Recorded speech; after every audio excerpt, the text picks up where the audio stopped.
अस्सलाम वालेकुम दोस्तों, मैं हूं शारिक खान और आपको वेलकम करता हूं अपने यूट्यूब चैनल एग्री टॉक्स में।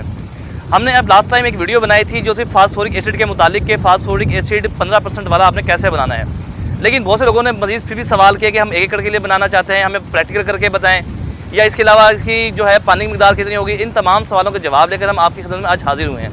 तो हमने सोचा क्यों ना आपको एक प्रैक्टिकल ही करके बता दें कि आप प्रैक्टिकल तौर पर कैसे फास्फोरिक एसिड खुद तैयार कर सकते हैं। तो चलते हैं अपनी वीडियो की तरफ। अब दिखाएंगे आपको फास्फोरिक एसिड आपने खुद कैसे बनाना है। तो दोस्तों शुरू करते हैं आज का फास्फोरिक एसिड मजीद। लेकिन मैं एक बात पहले आपको बताता चलूँ कि कुछ लोग सवाल करते हैं कि यार जो हम फास्फोरिक एसिड तैयार करेंगे तो बाजार में ही मिल जाते हैं, इसमें अनोखा क्या होगा। जनाब एक बात मैं आपको इसमें लाजमी बता दूं कि जब आप फास्फोरिक एसिड घर में तैयार करते हैं तो उसके अंदर आपको दो बड़े फ़ायदे मिलते हैं। सबसे पहला फ़ायदा तो ये होता है कि उसकी क्वालिटी आपके अपने हाथ में होती है और आप उसकी ऑथेंटिसिटी को यानी कि कितना ओरिजिनल है आप खुद जानते हैं। और दूसरी सबसे अहम बात, बाज़ार में मिलने वाला फास्फोरिक एसिड सिर्फ फास्फोरस कंटेन करता है, यानी कि उसमें सिर्फ फास्फोरस होती है। जबकि आप ये 15% वाला जो खुद बनाएंगे इसके अंदर क्योंकि आप डीएपी का इस्तेमाल करेंगे या जोरावर जो है हमारा फास्फोरिक का सोर्स है उसको इस्तेमाल करेंगे, तो इन दोनों के अंदर जो है फास्फोरिक के साथ कुछ मिकदार अमोनिया की भी होती है। तो इसके साथ आपको अमोनिया भी मिलेगी, जिससे आपकी अमोनियम सल्फेट भी तकरीबन 3 से 4% अमोनियम सल्फेट भी बनेगी। तो शुरू करते हैं अपनी आज की वीडियो कि हमारे पास कुछ चीज़ें मौजूद हैं फास्फोरिक एसिड बनाने के लिए। सबसे पहले तो हमने आज बनाएंगे 1 एकड़ के लिए फास्फोरिक एसिड कि आपने 1 एकड़ के लिए खुद फास्फोरिक एसिड कैसे बनाना है। यानी अगर आप डीएपी अगर 8 एकड़ के लिए नहीं बनाना चाहते हैं, किसी की ज़मीन थोड़ी है वो 1 एकड़ के लिए बनाना चाहता है, तो उसका तरीकाकार क्या होगा और उसमें पानी मिकदार क्या होगी, तमाम सवालों के जवाब हम आपने आज की इस वीडियो में आपको देंगे। तो सबसे पहले आप ये देखें कि हमारे पास 1 एकड़ के लिए हमारे पास मौजूद है 4.5 किलो यानी कि 4 किलो 750 ग्राम गंधक का तेज़ाब 98% वाला, यानी कि 98% वाला गंधक का तेज़ाब। उसके बाद आते हैं हमारे पास यहाँ मौजूद है डीएपी की जगह पे हमने आज इस्तेमाल किया जोरावर। जोरावर भी फास्फोरस का बहुत ज़बरदस्त सोर्स है, इसके अंदर बल्कि फास्फोरिक मिकदार ज़्यादा होती है। हम यहाँ यूज़ करेंगे आज जोरावर। इसकी मिकदार है 6 किलो 250 ग्राम। ये फी एकड़ की मिकदार बता रहा हूँ मैं आपको, 6 किलो 250 ग्राम। और यहाँ हमारे पास एक खाली कैन पड़ा हुआ है, इस खाली कैन के अंदर अपने आज बनाएंगे। और दूसरी हमारे पास यहाँ पे मौजूद है मैग्नीशियम सल्फेट। मैग्नीशियम सल्फेट इसके अंदर हम ऐड नहीं करेंगे, हम वक्त इसको जब फ्लड करेंगे इसको या ज़मीन के अंदर हम इसको फ्लड करेंगे उस वक्त का हम मैग्नीशियम सल्फेट का इस्तेमाल करेंगे। हमारे पास यहाँ पे 1 एकड़ के लिए मौजूद है 4.5 किलो 4 किलो 750 ग्राम गंधक का तेज़ाब 98% वाला। अच्छा 98% वाले बता दूँ, ये आपको किसी भी केमिकल शॉप से आसानी मिल जाएगा और उसका जो मार्केट रेट है वो इस वक्त जो है 20 से 30 रुपये किलो मिल जाता है आपको आराम से। ठीक है जी। इसके बाद चलते हैं यहाँ पे हमारे पास जोरावर मौजूद है 1 एकड़ के लिए 6 किलो 250 ग्राम। ये फी एकड़ की मिकदार है जोरावर की। यहाँ पे आप डीएपी भी यूज़ कर सकते हैं, जोरावर भी यूज़ कर सकते हैं। इसके बाद हमारे पास खाली कैन मौजूद है और एक कीफ हमने बनाई है यहाँ पर बोतल को दोस्तों काट कर। यहाँ हम पहले करेंगे ये कि हम पहले अपनी जोरावर या अपने जो फास्फोरस के लिए अपने डीएपी इस्तेमाल किया है उसे हम अपने कैन के अंदर डाल के भर देंगे। उसके बाद हम कैन को आधा पानी से भर देंगे, इतना कि पानी के जोरावर पानी में डूब जाए। चलिए शायद शुरू करें।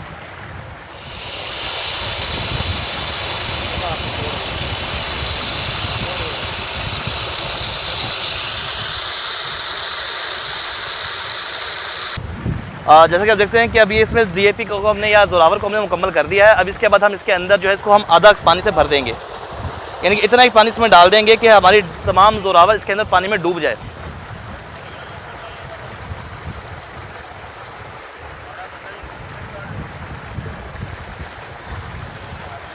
बस बस बस बस। इसलिए आप देख रहे हैं कि इसमें जोरावर इसमें पानी के अंदर तकरीबन आलमोस्ट आधा ज़्यादा डूब चुकी है। चलें जी, अब ये मुकम्मल हो गया।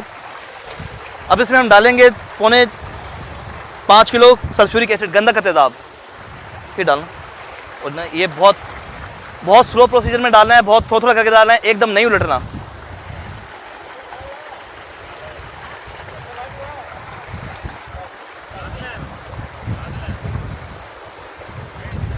गंधक तेज़ाब में डालें और थोड़ा सा डालने के बाद हाथ रोक लें, फिर थोड़ा डालें, उसके बाद फिर हाथ रोक लें।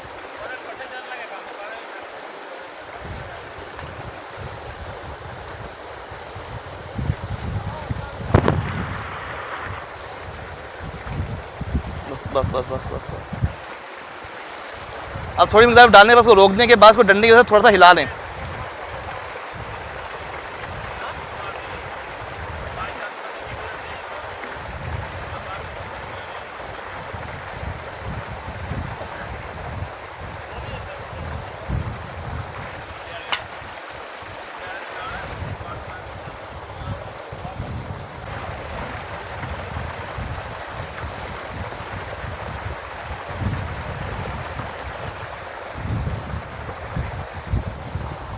आपने बात का हमेशा ध्यान रखते हैं कि इसको मिक्स करने के लिए हमेशा लकड़ी का डंडा ही इस्तेमाल करें, कोई लोहे का राड या कोई सिल्वर का राड इस्तेमाल नहीं करना, या कहीं आपने कोई स्टील की चीज़ इस्तेमाल नहीं करनी। और उसको थोड़ा थोड़ा डालने के बाद पहले हिला के इसको मिक्स करें। और आप देखेंगे सर टेम्परेचर यहाँ पर बढ़ना शुरू हो जाएगा और आपका केन पिघल के जल के डैमेज भी हो सकता है।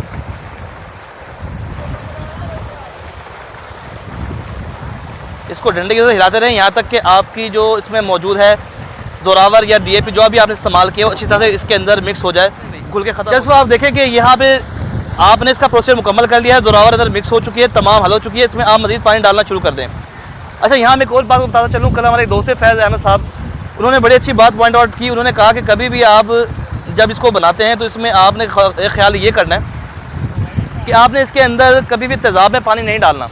हमेशा तेज़ाब के अंदर पानी नहीं डालना, हमेशा आप जो है पानी के अंदर ही तेज़ाब डालें, वरना रिएक्शन बहुत तेज़ होता है इसका।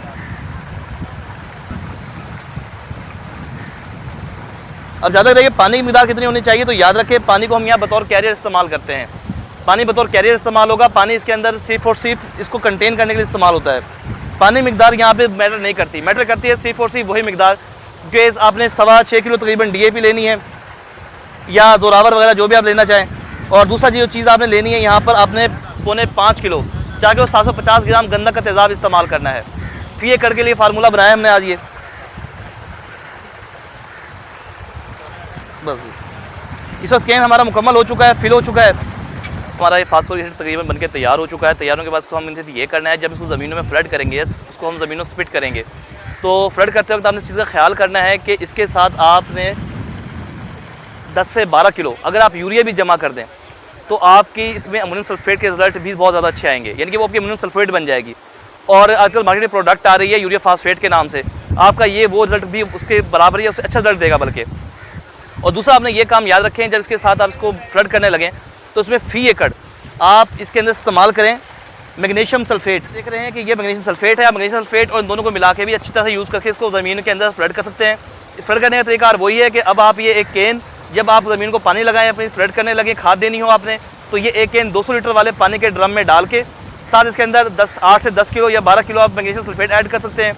और साथ में आपने 12 किलो यूरिया भी जमा कर देनी है।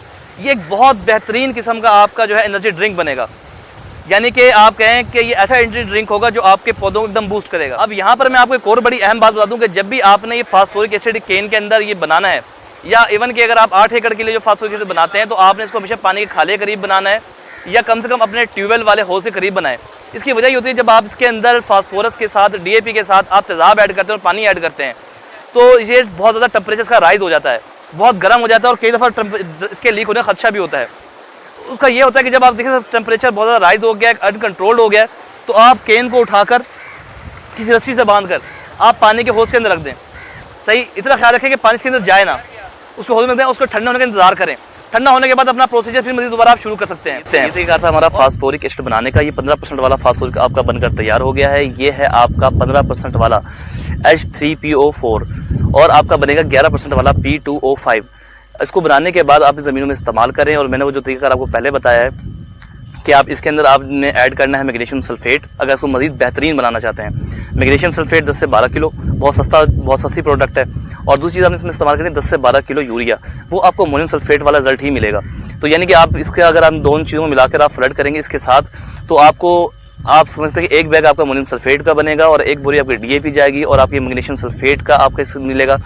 तो इसकी वजह मैं आपको बता रहा हूँ कि हमने इसको इस्तेमाल क्यों करना है इन तीनों चीज़ों के साथ, क्योंकि किसी भी पौधे के 6 मैक्रो न्यूट्रिएंट्स बड़े उसको लाजमी दरकार होते हैं, जिनके अंदर से नाइट्रोजन, फास्फोरस और पोटाश, ये 3 बड़े न्यूट्रिएंट हैं NPK। उसके बाद जो आते हैं वो आते हैं कैल्शियम, सल्फर और मैग्नीशियम। देने जा रहे हैं नाइट्रोजन, फास्फोरस और पोटाश आपने इसमें दे दी है। साथ में आपको, क्योंकि हमने सल्फ्यूरिक एसिड इस्तेमाल किया है, तो वहाँ से आपको सल्फर भी मिल जाएगा। तीसरी चीज़ आपको जो मैं बात कर रहा हूँ उसके अंदर ऐड करने की, वो बात कर रहा हूँ मैग्नीशियम सल्फेट। मैग्नीशियम सल्फेट जब आप इसके अंदर ऐड करेंगे तो पौधे को चौथा जो न्यूट्रिएंट्स है वो मैग्नीशियम भी मिल जाएगा। मैग्नीशियम और सल्फर आपको बाहर से आपने इसको दे दिया है। और उसके बाद जब आपसे MOP यानी कि बेटर ऑफ पोटाश इस्तेमाल करेंगे, बहुत चीप रेट में मिल जाने वाली प्रोडक्ट है, जब वो आप इस्तेमाल करेंगे तो आपकी फसल को पोटाश भी दस्तयाब हो जाएगी, जिससे आपके 5 बड़े न्यूट्रिएंट अवेलेबल हो जाएंगे। अब 5 और छठा रह गया है कैल्शियम। कैल्शियम का मसला क्या है कि हमारी ज़मीन ऑलरेडी कैल्शियम डोमिनेंट है। जब आप इसके अंदर से इसको फ्लड करेंगे, ज़मीन में आपकी जाएगा, तो आपकी ज़मीन में कुछ ना कुछ वहाँ से कैल्शियम भी मिल जाएगा। यानी कि आपकी फसल को तमाम 6 न्यूट्रिएंट्स अवेलेबल हो जाएंगे और आपकी फसल बहुत अच्छा ग्रोम करेगी। तो इंशाल्लाह मैं उम्मीद करता हूं कि आप भी इसको खुद अपने घर पे तैयार करेंगे। हमने प्रैक्टिकल इसीलिए किया है ताकि आप आसानी से समझ सकें। इसको तैयार करेंगे और लाजमी कम से कम 1 एकड़ पे लाजमी इसको आप ट्राई करें और हमें नीचे अपने कमेंट बॉक्स में आकर हमें आगाह करें कि आपने इसको अपनी फसल में कैसा पाया। सवाल नंबर 2 है कि लोग पूछते हैं कि यार हम इसको कौन कौन सी फसल में इस्तेमाल कर सकते हैं। तो जनाब आप इसको तमाम फसलों में इस्तेमाल कर सकते हैं।